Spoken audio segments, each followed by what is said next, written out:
you're an artist, or if you want to be an artist, you probably have a pile of sketchbooks lying around your room that you barely even opened.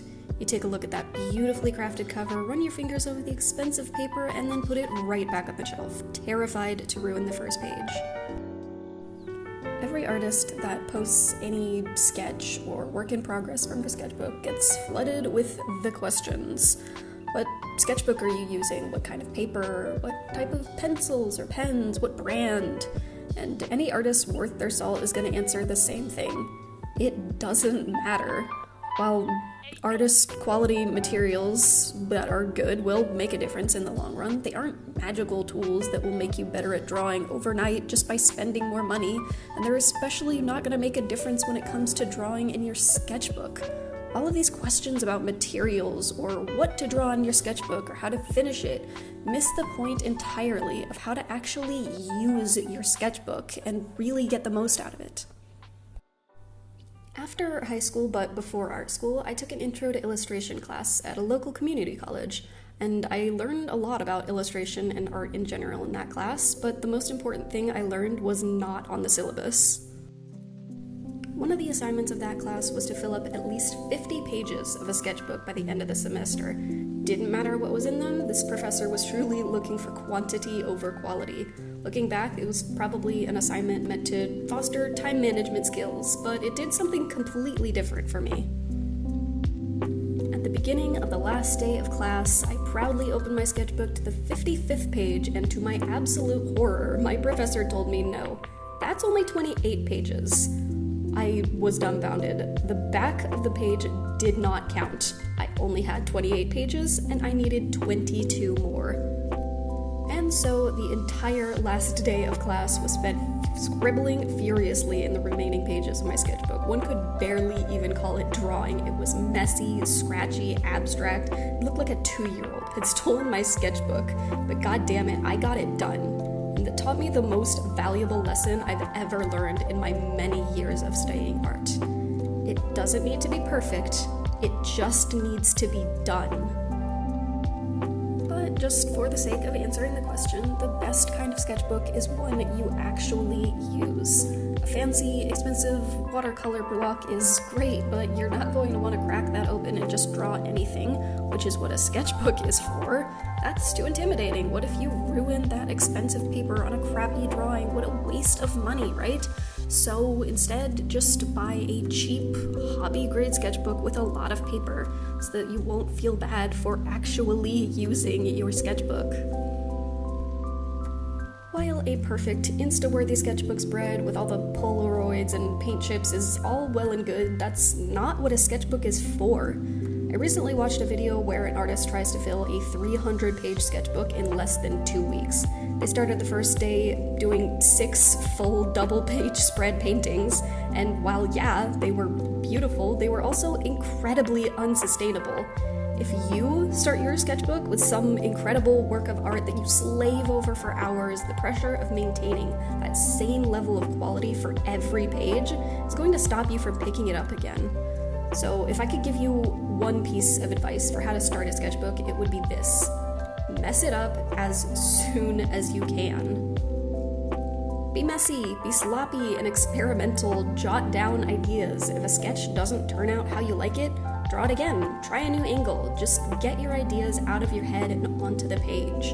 There are so many pages in a sketchbook, it's okay to mess up a few.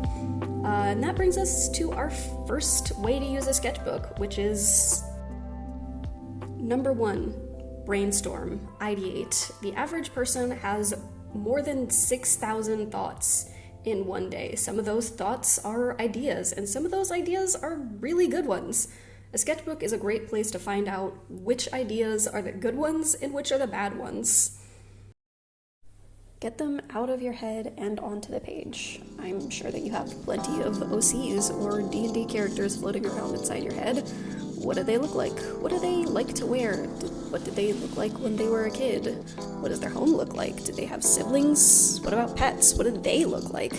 Doing this type of drawing in your sketchbook should feel like you're having a conversation with yourself about art. Start with just one idea.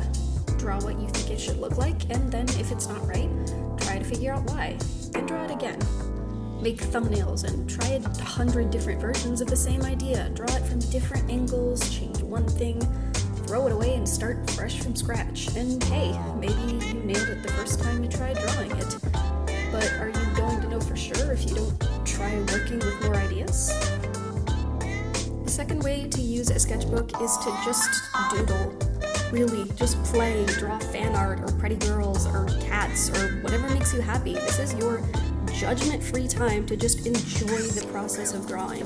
Let your hand do the work while your brain wanders. It's a very therapeutic way to approach drawing that almost feels like meditation. This method is especially going to help if you're in the middle of an art block because it doesn't even feel like drawing. If you really don't know what to draw, then you can use one of these simple drawing exercises. Make a bunch of abstract blobs with markers or watercolor or colored pencils or whatever you have, and just draw what you see in those. Spill ink, push it all over the page, make a Rorschach ink blot, and make something with those abstract shapes. Make patterns, leaves, swirls, mandalas, or just color in a previous drawing of your sketchbook. It really does not matter what you draw as long as your pencil is moving.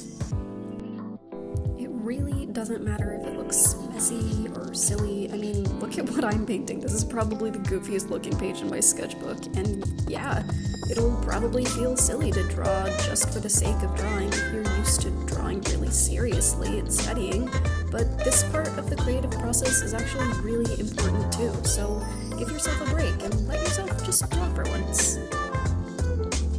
And the third way to use your sketchbook is to study. When you start learning art fundamentals, get ready to draw a lot of boxes and eggs and vases and fruit. Luckily, most sketchbooks have a lot of paper. Carry your sketchbook around and draw anything you see. Practice your perspective by drawing your bedroom, or bring your sketchbook to the mall and draw what you ordered at the food court, or the people as they walk by.